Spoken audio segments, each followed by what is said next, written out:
Welcome to Shahi effect. Monson മാവുങ്കലിനെതിരായിട്ടുള്ള സാമ്പത്തിക തട്ടിപ്പ് കേസിൽ ഇരയാക്കപ്പെടുകയും 2021 സെപ്റ്റംബർ മാസം 24-ാം തീയതി FIR രേഖപ്പെടുത്തി മോൺസനെ അറസ്റ്റ് ചെയ്യുകയുണ്ടായിരുന്നു ക്രൈംബ്രാഞ്ച്. ആ കേസിലെ പരാതിക്കാരാണ് ഞങ്ങൾ. ഇന്നിവിടെ പത്രസമ്മേളനം നടത്തുന്നത് ഷമീർ MT, യാക്കൂബ് ഖുറൈൽ, ഷാനിമോൻ പരപ്പൻ, 3 പരാതിക്കാരാണ്. ഞങ്ങൾ മൊത്തം 6 പരാതിക്കാരാണുള്ളത്. ബാക്കിയുള്ളവർ വിദേശത്ത് ആണുള്ളത്. അപ്പൊ ഈ വിഷയത്തില് കഴിഞ്ഞ ഏതാനും ജഡ്ജ്മെന്റുകള്, മറ്റു കേസുകളിലെ ജഡ്ജ്മെന്റുകള് മോൺസൺ അനുകൂലമായിട്ട് വിധി വരുന്ന സാഹചര്യം ഉണ്ടായിട്ടുണ്ട്. ഞാൻ ആ കാര്യത്തിലേക്ക് വിശദീകരിക്കുന്നില്ല. അപ്പൊ ഇത്തരം വിഷയങ്ങള് സർക്കാരുമായും അന്വേഷണ ഏജൻസിയുമായും ബന്ധപ്പെട്ട ആളുകളുമായിട്ടും നിരന്തരം നിയമപരമായിട്ടുള്ള ഒരു പോരാട്ടം ഞങ്ങൾ നടത്തിക്കൊണ്ടിരിക്കുന്നുണ്ടായിരുന്നു. കാരണം മോൺസനെ വെറുതെ വിടുന്ന പല കേസുകളിലും മോൺസനെ വെറുതെ ശിക്ഷിക്കാതെ വെറുതെ വിടുന്ന കോടതിയുടെ ഇത്തരത്തിലുള്ള വിഷയങ്ങൾക്ക് പിന്നിൽ ഈ കേസ് അന്വേഷിക്കുന്ന ക്രൈംബ്രാഞ്ചിലെ പോലീസ് ഉദ്യോഗസ്ഥരുടെ കേസ് അന്വേഷണം അട്ടിമറിച്ചതും ഗൂഢാലോചനയുമായി ബന്ധപ്പെട്ട വിഷയങ്ങളാണ്. ഇത് നമ്മൾ പറയുമ്പോൾ മോൺസൺ അനുകൂലമാക്കി അല്ലെങ്കിൽ ഞങ്ങൾ മോൺസനുമായിട്ട് ഒത്തുതീർപ്പായി ഞങ്ങൾ ഹവാലക്കാരാണ്, ഞങ്ങൾ മറ്റുള്ള തരത്തിലൊക്കെ ഞങ്ങളെ എതിരായിട്ട് YR റസ്റ്റത്തിന്റെ നേതൃത്വത്തിൽ പ്രത്യേകിച്ച് നടക്കുന്ന ഗൂഢാലോചനയും ആക്ഷേപവും കാരണമായിരുന്നു ഞങ്ങൾ നിയമപരമായിട്ടുള്ള പോരാട്ടം നടത്താൻ തീരുമാനിച്ചത്. പക്ഷെ ഗുരുതരമായ ചില കാര്യങ്ങൾ ഇപ്പോൾ ഈ വിധികൾ വന്ന പശ്ചാത്തലത്തിൽ മോൺസനെതിരെ വ്യാജമായിട്ട് പരാതി നൽകിയതാണോ, അതല്ലെങ്കിൽ ഈ കേസുമായി ബന്ധപ്പെട്ടിട്ട് മറ്റു പല ഹിഡൻ അജണ്ടകൾ ഞങ്ങൾക്കുണ്ട് എന്നുള്ള തരത്തിലുള്ള വ്യാപകമായിട്ട് അന്വേഷണ സംഘം നയിക്കുന്ന YR റസ്റ്റവും അതേപോലെ തന്നെ കോടതിയിൽ നിന്ന് മോൺസന് കുറ്റവിമുക്തനായിട്ടുള്ള ജഡ്ജ്മെന്റും വന്നപ്പോൾ ഞങ്ങൾ ഒരു സംശയത്തിലേക്ക് വരുന്ന സാഹചര്യം ഉടലെടുത്തത് കൊണ്ടാണ് അടിയന്തരമായിട്ട് ഇന്ന് മീഡിയനെ കാണാൻ തീരുമാനിക്കുകയുണ്ടായത്. അപ്പോൾ അതുമായി ബന്ധപ്പെട്ട് ഞങ്ങൾക്ക് പറയാനുള്ള വിഷയം, ഒന്ന്, മോൺസൺ സാമ്പത്തിക തട്ടിപ്പ് നടത്തി ഞങ്ങളെ സാമ്പത്തികമായിട്ട് ചൂഷണം ചെയ്ത വ്യക്തിയാണ്. ആ പരാതിയിലും ആ വിഷയത്തിലും ഞങ്ങൾ ഉറച്ചു നിൽക്കുന്നുണ്ട്. ആ അന്വേഷണം ക്രൈംബ്രാഞ്ച് ഉദ്യോഗസ്ഥർ അട്ടിമറിക്കപ്പെട്ടിട്ടുണ്ട്. അതുകൊണ്ട് ഇത് സർക്കാർ CBI അന്വേഷണത്തിന് ഉത്തരവിടണമെന്നാണ് ഞങ്ങൾക്ക് ആമുഖമായിട്ട് തന്നെ ആവശ്യപ്പെടാനുള്ളത്.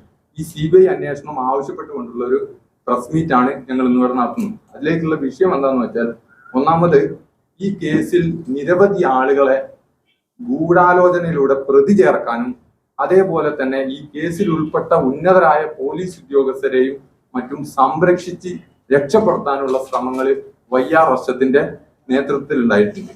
ഞാൻ ആമുഖമായിട്ട് നിങ്ങളെ ഒരു വോയിസ് കേൾപ്പിക്കാം. ഈ വോയിസ് DYSP YR റസ്റ്റവും മോൺസൺ മാവുങ്കലിനെതിരെ നിലവിൽ മോൺസൺ ശിക്ഷ അനുഭവിക്കുന്ന കേസിലെ കൂട്ടുപ്രതിയുമായിട്ടുള്ള ജോഷി ജോസും കേസ് അന്വേഷിക്കുന്ന YR റസ്റ്റവും തമ്മിൽ നടത്തിയ ഒരു സംഭാഷണമാണ്. കഴിഞ്ഞ ആഗസ്റ്റ് 23-ന്, അതായത് ഓഗസ്റ്റ് 23-നാണ് ഈ കൂട്ടുപ്രതി ഞങ്ങളെ വന്ന് കണ്ട് ഈ സാമ്പത്തിക തട്ടിപ്പ് കേസിൽ YR റസ്റ്റത്തിന്റെ നിർദ്ദേശപ്രകാരം ഞാനൊരു 164 സ്റ്റേറ്റ്മെന്റ് കൊടുത്തു എന്ന് പറയുന്നു. ഒരു കൂട്ടുപ്രതിയുടെ മൊഴി വിശ്വാസത്തിലെടുക്കാൻ സാധ്യമല്ലാത്തതിനാൽ അന്വേഷണ ഉദ്യോഗസ്ഥനോട് ഞങ്ങളുടെ മുമ്പാകെ നിന്നുകൊണ്ട് ഫോൺ കോൾ ചെയ്യാൻ ആവശ്യപ്പെട്ടപ്പോൾ അദ്ദേഹവും ഈ YR റസ്റ്റവും നടത്തിയ ഒരു സംഭാഷണമാണ്.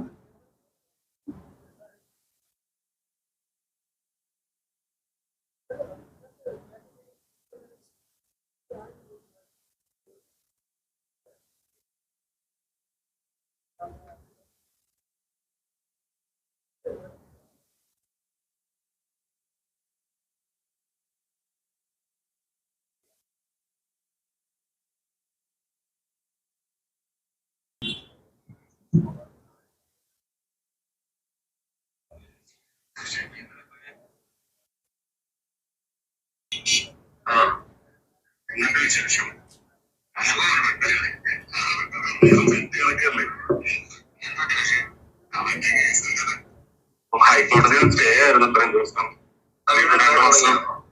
ട്രയൽ തുടങ്ങി. അപ്പൊ എന്തായാലും ശിക്ഷിക്കുമെന്നാണ് പറയുന്നത്. അഡ്വക്കറ്റും പറയുന്നു, എല്ലാവരും ഇത് പറയുന്നു. ഞാൻ ആ കൂടെ ഇരിക്കുക. പറഞ്ഞു ഞാനും അവസ്ഥ എന്നറിയാം. ഞാനിപ്പോ എല്ലാവരും മോൺസനെ കണ്ടിട്ടില്ല, കുറെ ആളായി കണ്ടിട്ട്. മോൺസനെ കുറെ ഇടാറില്ല. ഇല്ല, കോടതിയിൽ വന്നില്ലായിരുന്നു. ഷമീന്റെ ചെയ്യാൻ പറ. അമീറിന്റെ അടുത്ത് പറഞ്ഞിട്ടെന്താ കാര്യം? സാറിന്റെ ഒരു ബലത്തിലല്ലേ ഞാൻ നിന്നത്. സാറ് പറഞ്ഞ പോലെ നമ്മൾ ചെയ്തു, ഇതെല്ലാം സംഭവം ചെയ്തു. എന്നിട്ട് ലാസ്റ്റ് ഒരു ഈ കേസില് പെൺകുട്ടികളെ പറയണതല്ലേ കോടതി. ഈ കോടതി സാക്ഷികൾ പറയുന്നപ്പുറം കോടതി വളരെ സീരിയസ് അല്ലേ?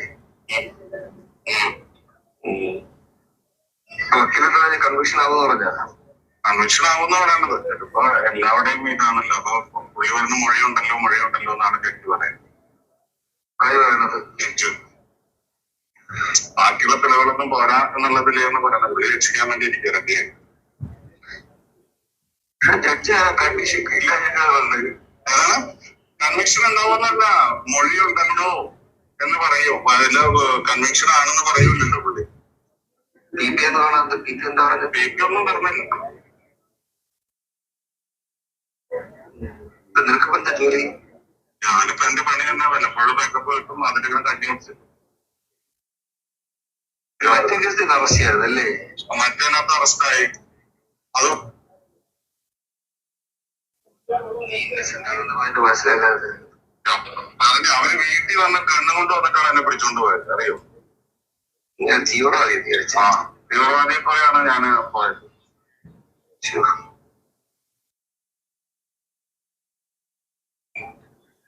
ഒരു തെണ്ടിയൊക്കെ വെട്ടാൻ വരാൻ കഷ്ടപ്പെടുന്നു.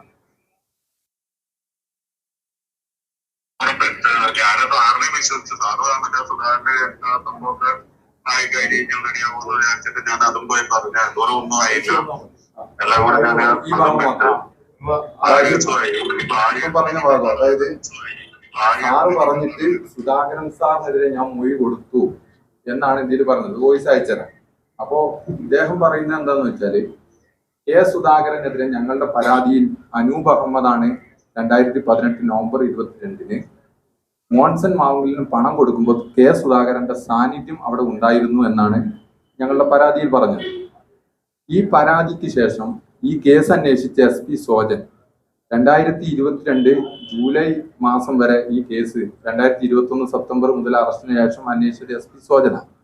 ഈ പരാതിയിൽ ഈ പരാമർശം ഉണ്ടെങ്കിലും കെ സുധാകരനെ ചോദ്യം ചെയ്യാൻ പോലും ക്രൈംബ്രാഞ്ച് തയ്യാറായിരുന്നില്ല. അപ്പൊ അദ്ദേഹത്തിന്റെ സാന്നിധ്യം അവിടെ ഉണ്ട്. അദ്ദേഹം സാന്നിധ്യം നിഷേധിച്ചപ്പോൾ അദ്ദേഹം അവിടെ ഉണ്ടായിരുന്നു എന്നുള്ള ഫോട്ടോ ഉൾപ്പെടെ പുറത്തു വന്നിട്ടുണ്ട്. ആ വിഷയങ്ങളൊക്കെ ഞങ്ങൾ ഉന്നയിച്ചത് സത്യസന്ധമായ കാര്യം തന്നെ. പക്ഷെ അനൂപ് കൊടുത്ത പണത്തിൽ നിന്നും 10 ലക്ഷം രൂപ കെ സുധാകരൻ വാങ്ങി എന്നുള്ളത് പിന്നീട് ഇവിടെ പൊളിറ്റിക്കൽ സെക്രട്ടറി ആയിട്ട് നിയമിതനായ പി ശശി ചുമതലയേറ്റതിന് ശേഷം YR അറസ്റ്റത്തിന്റെ IPS കൺഫർമേഷൻ ഇവരുടെ ഒരു ഗൂഢാലോചന ഭാഗമായിട്ട് നടന്നതാണെന്നാണ് ഈ സംഭാഷണത്തിൽ അന്ന് ജോഷി പറയുന്ന കാര്യം ഇതാണ്. അപ്പോൾ ഇത്തരത്തിൽ ഇവരുടെ രാഷ്ട്രീയ താല്പര്യവും അതേപോലെ ഉന്നതരായ പോലീസ് ഉദ്യോഗസ്ഥരെ സംരക്ഷിക്കാനുള്ള താല്പര്യവും എല്ലാം ഈ കേസിൽ നടപ്പിലാക്കി. ഈ കേസ് എന്നല്ല, എല്ലാ കേസിലും മോൺസനെതിരെ ഗൂഢാലോചന നടത്തി. മോൺസനുമായി ചേർന്നുകൊണ്ട് എടുത്ത എല്ലാ കേസിലും ക്രൈംബ്രാഞ്ച് DYSP YR അറസ്റ്റും ഗൂഢാലോചന നടത്തുകയാണ് ഉണ്ടായിട്ടുള്ളത്. അപ്പോ ഈ കെ സുധാകരന് അനൂപ് കൊടുത്ത അനൂപിൽ നിന്ന് വാങ്ങി 25 ലക്ഷത്തിൽ നിന്ന് കെ സുധാകരന് 10 ലക്ഷം കൊടുത്തു എന്നാണ് കുറ്റപത്രത്തിൽ പറയുന്നത്. അത് 20 അനൂപ് വരുന്നത്. അപ്പൊ അതിൽ 28 ലക്ഷം രൂപ ബാംഗ്ലൂരിൽ നിന്നും പരാതിക്കാരനായ ഷാനിമോൻ എത്തിച്ച് എന്നാണ് പറയുന്നത്. ആ കുറ്റപത്രത്തിൽ അത്തരത്തിൽ ഒരു മൊഴി രേഖപ്പെടുത്തിക്കൊണ്ട് YR അറസ്റ്റ് കോടതിയിൽ സമർപ്പിച്ച ആ വിഷയം അറിഞ്ഞ അന്ന് തന്നെ ഏപ്രിൽ മാസം 14-ാം തീയതി ഈ വർഷം ഞങ്ങൾ സർക്കാരിൽ പരാതി കൊടുത്തു.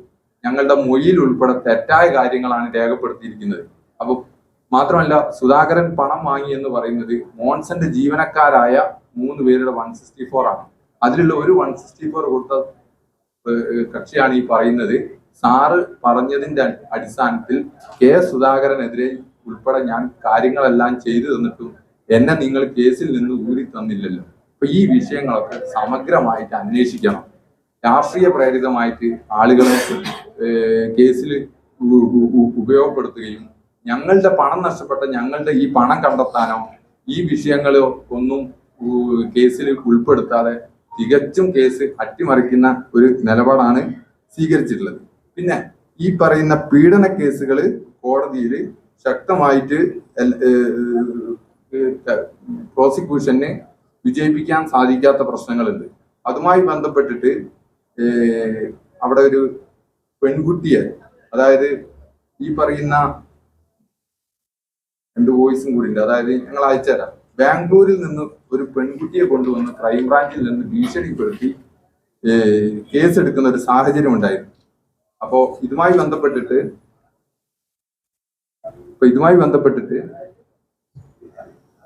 ഈ പെൺകുട്ടി ക്രൈംബ്രാഞ്ചിലേക്ക് കൊണ്ടുവന്നപ്പോ ഞങ്ങൾ അവിടെ എത്തിച്ചേരുകയും ഈ പെൺകുട്ടിയുമായി ബന്ധപ്പെട്ടിട്ട് YRSമായി ഞങ്ങൾ വാക്കുതർക്കം ഉണ്ടായി. കാരണം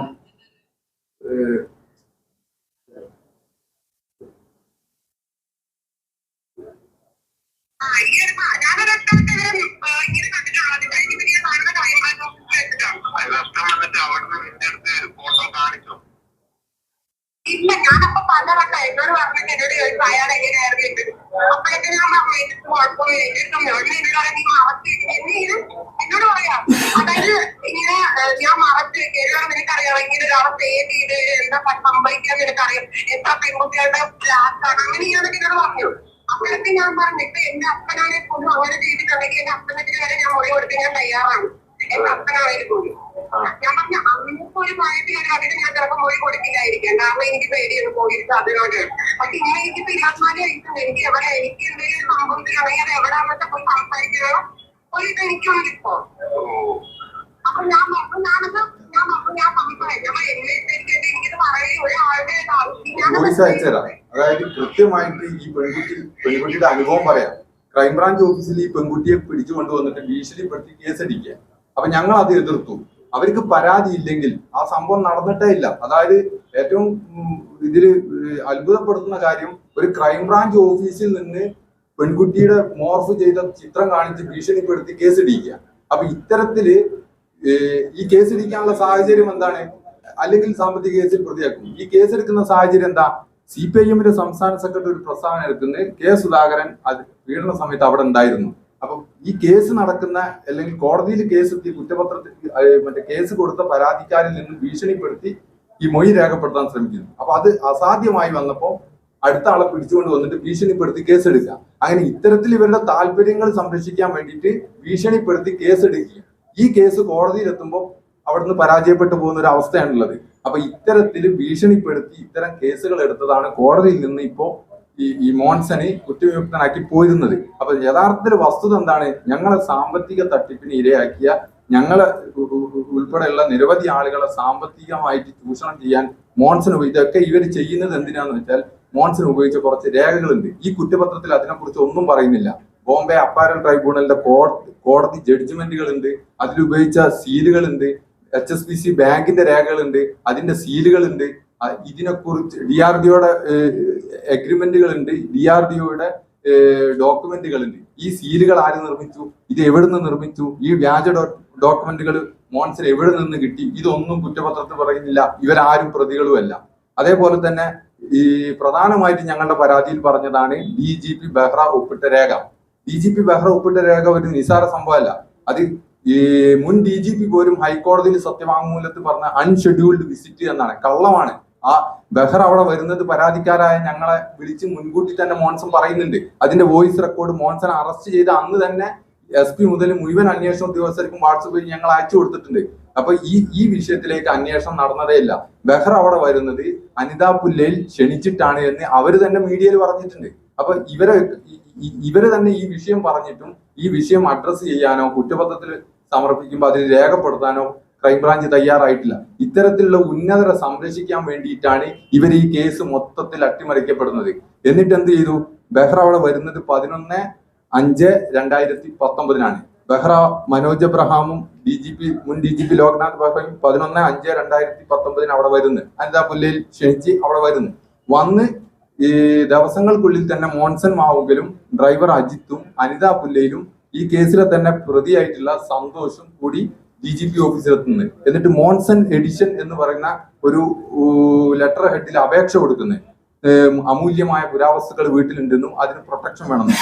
അതില് ഈ ബെഹ്റ സാറ് തന്നെ ബെഹ്റ സാർ ഒപ്പിട്ട രേഖയാണിത്. ഇത് വ്യാജരേഖ അല്ല. ഈ രേഖ കാണിച്ചിട്ടാണ് പണം തട്ടിയത് എന്ന് 2024 ഞങ്ങൾ 21 തന്നെ ഞങ്ങൾ മുഖ്യമന്ത്രി കൊടുത്ത പരാതിയിൽ പറയുന്നുണ്ട്. ഇതിൽ അദ്ദേഹം പറയുന്നത് തന്നെ police station reported that a large number of very rare high value unique antiques are kept. അതായത് അവിടെ അമൂല്യമായ പുരാവസ്തുക്കൾ ഉണ്ട് എന്ന് കേരള പോലീസിന്റെ ലെറ്റർ ഹെഡിൽ എഴുതി മോൻസന് കൊടുത്തു. അതിന്റെ അടിസ്ഥാനത്തിൽ പോലീസുകാര് അവിടെ മോൻസന്റെ അറസ്റ്റ് നടക്കുന്ന അന്നും അവിടെ വന്ന് ഒപ്പിട്ട് പോവാണ്. ഈ ഒപ്പിട്ട് പോകുമ്പോൾ ഞങ്ങൾ കൊടുത്ത പരാതി ആദ്യത്തെ പരാതിയല്ല മോൻസൻ മാവുങ്കലിന്റെ 3 കേസിൽ ക്രൈംബ്രാഞ്ച് സെൻട്രൽ യൂണിറ്റ് തിരുവനന്തപുരത്ത് എടുത്തൊരു കേസിലും കൊച്ചി സൗത്ത് പോലീസ് സ്റ്റേഷൻ എടുത്തൊരു കേസിലും പന്തളം പോലീസ് രജിസ്റ്റർ ഒരു കേസിലും അങ്ങനെ 3 കേസിലെ പ്രതിയായിരിക്കുമ്പോഴാണ് ഈ ഓർഡറും കൊടുത്ത് മോൻസന്റെ വീട്ടിൽ 3 നേരം പോലീസുകാർ വന്ന് ഒപ്പിട്ട് പോകുന്നത്. അപ്പൊ സാധാരണ ബീറ്റ് ബോക്സ് വെക്കുന്ന ഒരു നടപടിയല്ല, ഇത് പുരാവസ്തുക്കൾ അവിടെ ഉണ്ട് എന്ന് വ്യക്തമായിട്ട് എഴുതി കൊടുത്ത് മോൻസന്റെ കയ്യിൽ രേഖാമൂലം കൊടുത്തതാണ്. അപ്പൊ ഈ ഓർഡർ കൊടുക്കുന്നത് എന്നതാണ്, ഈ ഓർഡർ കൊടുക്കുന്നത് 2019 മെയ് മാസം അവസാനമാണ് ഈ ഓർഡർ കൊടുക്കുന്നത്.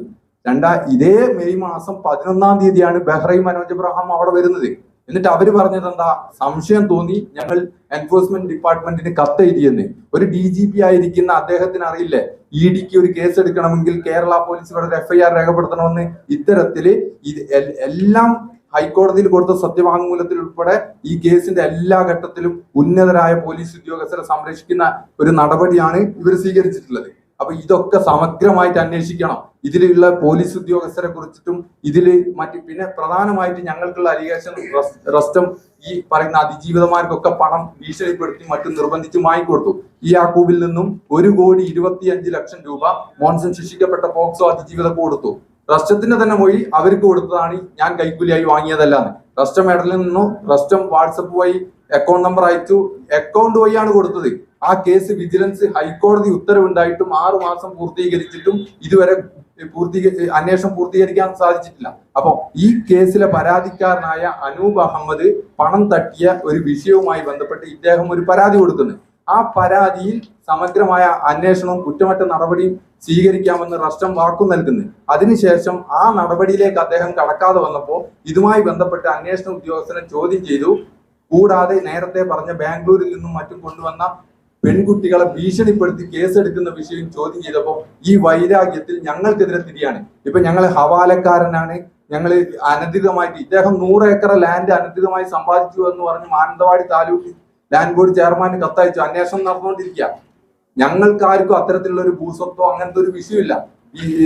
അപ്പൊ ഇത്തരത്തില് അനാവശ്യമായിട്ടുള്ള വസ്തുതകൾ കൂട്ടിച്ചേർത്തുകൊണ്ട് അന്വേഷണ ഉദ്യോഗസ്ഥൻ YR റസ്റ്റം റിട്ടയർ ചെയ്യുന്നതിന്റെ തൊട്ട് ദിവസങ്ങൾക്ക് മുമ്പിൽ വിവിധ ഏജൻസികൾ കൊടുത്ത കത്തിൽ അന്വേഷണം നടക്കുകയാണ്. അപ്പൊ ഈ ഹവാലയുണ്ട്, ഇത്തരത്തിലുള്ള ഭൂസ്വത്ത് അനധികമായ ഇടപാടുകൾ നടന്നിട്ടുണ്ട്. ഇങ്ങനെയൊക്കെ അദ്ദേഹത്തിന് തന്നെ ആക്ഷേപമുള്ള സ്ഥിതിക്ക് ഇത് സമഗ്രമായ ഒരു CBI അന്വേഷണം ഈ വിഷയത്തിൽ ഞങ്ങൾ ആവശ്യപ്പെടുകയാണ്.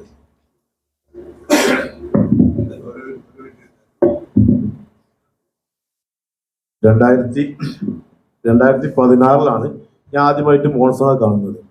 ഈ മോൺസണെ കാണുന്ന സമയത്ത് എന്നോട് പാർട്ട്നേഴ്സ് എന്ന് പറഞ്ഞ് പരിചയപ്പെടുത്തിയ ആളുകളോ അതുപോലെ തന്നെ ഈ മോൺസൺ അന്ന് ആ കാലം മുതലേ ഈ ആർട്ടിഫിഷ്യൽ ആയിട്ടുള്ള പുരാവസ്തുക്കൾ നിർമ്മിച്ചു കൊടുക്കുന്ന സന്തോഷ് അന്നും അവിടെ ഉണ്ട്.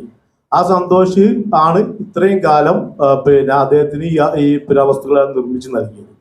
അവരെ കുറിച്ചോ ആ സന്തോഷിനെ തന്നെ മാപ്പുസാക്ഷിയായി ആ പുരാവസ്തുക്കളെല്ലാം സന്തോഷിനെ തന്നെ വളരെ ഈ കേസിലെ നിർണായകമായി തെളിവായേക്കാവുന്ന പുരാവസ്തുക്കളും മറ്റും സന്തോഷിനെ തന്നെ തിരിച്ചേൽപ്പിക്കുകയുമാണ് പോലീസ് ചെയ്തിട്ടുള്ളത്. രണ്ടാമത്തത് 2016 ഞാൻ ഈ മോൺസനെ പരിചയപ്പെടുന്ന സമയത്ത് ഇപ്പോൾ പറയുന്ന പ്രതികളൊന്നും കുറ്റപത്രം സമർപ്പിച്ചിട്ടുള്ള പ്രതികളൊന്നും മോൺസന് പരിചയം പോലും ഉണ്ടായിരുന്നില്ല. ഒരു ഇൻസിഡന്റ് നടക്കുമ്പോൾ ആ ഇൻസിഡന്റിന് പരാതി കൊടുത്തതിന് ശേഷമുള്ള അല്ലെങ്കിൽ ആ സമയത്തുള്ള പരാതികൾ മാത്രം അന്വേഷിക്കുകയും അതിന്റെ പിറകോട്ടുള്ള യഥാർത്ഥ പ്രതികളെ മുഴുവനായിട്ട് മറച്ചു വെക്കുകയാണ് ചെയ്തിട്ടുള്ളത്. പിന്നെ ഈ KPCC പ്രസിഡന്റ് സാന്നിധ്യത്തിൽ പൈസ കൊടുത്തു എന്ന് പറയുന്ന പൈസ ഞാൻ കണ്ടിട്ട് പോലുമില്ല. ഞാനത് കൊച്ചിയിലേക്ക് എത്തിച്ചു എന്നൊക്കെയാണ് എൻ്റെ മൊഴിയായിട്ട് കുറ്റപത്രത്തിൽ ഉള്ളത്. കുറ്റപത്രത്തിൽ നിരവധി വൈരുദ്ധ്യങ്ങളാണ്. ഞാൻ പറയാത്ത കാര്യങ്ങൾ, ഒരുപാട് കാര്യങ്ങൾ അതിലും ഞാൻ പറഞ്ഞതും എനിക്ക് അന്വേഷിക്കണമെന്ന് ആവശ്യപ്പെട്ടുള്ള പരാതിയിൽപ്പെട്ട ഒരു കാര്യത്തെക്കുറിച്ചും അതിൽ അന്വേഷിച്ചിട്ടില്ല. ഇതിൽ ഏറ്റവും പ്രസക്തമായ കാര്യം എന്താണെന്ന് ചോദിച്ചാൽ 2018 ശേഷമാണ് ഈ KPCC പ്രസിഡന്റും IG ലക്ഷ്മണും DIG സുരേന്ദ്രനൊക്കെ വരുന്നത്.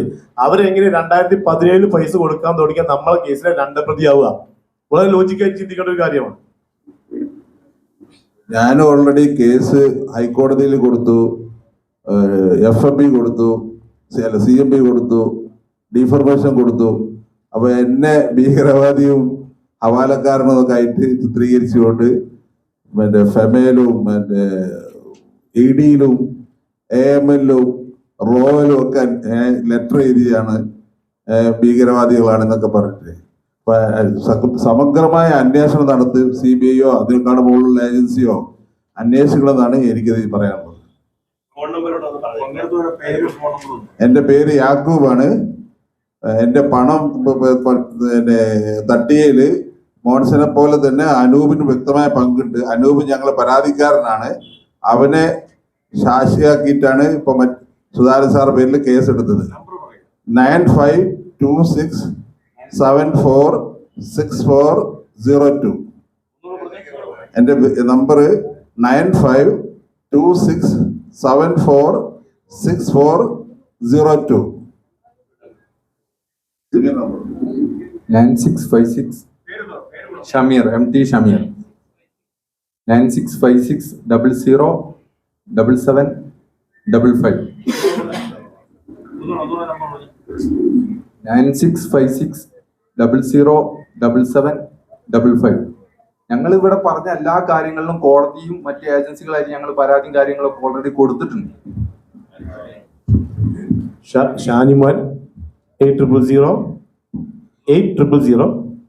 8038 4000 ഷാൻ.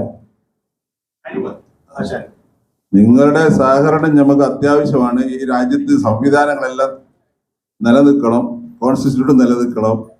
ഇത്തരം രീതിയിലുള്ള ഉയർന്ന തസ്തികയിലുള്ള ആളുകൾ ഇതേ രീതിയിലുള്ള കേസുകൾ അട്ടിമറിച്ചാൽ ഈ രാജ്യത്തെ സംവിധാനം താറുമാറായി പോകും. അതുകൊണ്ട് നമുക്ക് പറയാനുള്ളത് നിങ്ങളുടെ സഹകരണം വളരെ അത്യാവശ്യമാണ്. അത് നമുക്ക് റിക്വസ്റ്റ് ചെയ്ത് പറയാനുള്ളത്.